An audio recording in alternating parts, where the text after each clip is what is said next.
तुम, मैं और 2 कप चाय और बारिश. असा काही आमचा आजचा दिवस गेला. सकाळी लवकर उठले, अंघोळ केली, देवपूजा झाली.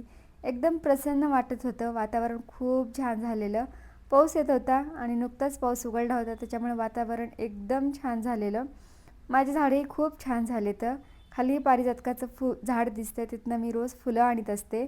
ते पलीकडल्या सोसायटीमध्ये झाड आहे, पण त्याची फुले अलीकडे पडतात आणि ते फुले माझ्या देवाच्या चरणी मी वाहत असते रोज. नंतर 5-6 वाजच्या टायमिंगला राहायला रोज चहा लागतो, तर ते इकडे चहा बनवत होते. म्हटले चल आज आपण दोघं मिळून चहा पिऊया एकत्र बसून. मी तसा चहा घेत नाही, म्हटलं चला तुम्ही बोलतायत तर घेते. मी इकडे असं मस्त बसले होते.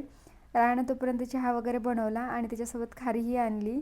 छान वाटतं कधीतरी आपण आपल्या लाईफ पार्टनरसोबत असा टाईम एकत्र घालवतो तेव्हा. खूप साऱ्या गप्पा गोष्टी केल्या, चहा पेलोत आणि त्यांना चहा खूप जास्त लागतो. आम्ही साखर एकदम कमी टाकतो, म्हणजे रान खात नाही जास्त त्याच्यामुळे. संध्याकाळ झालेली. नंतर इकडे आम्ही डाळ कांदा बनवलेला रायन आमच्या दोघांसाठी, माझी तब्येत बरी नसल्यामुळे.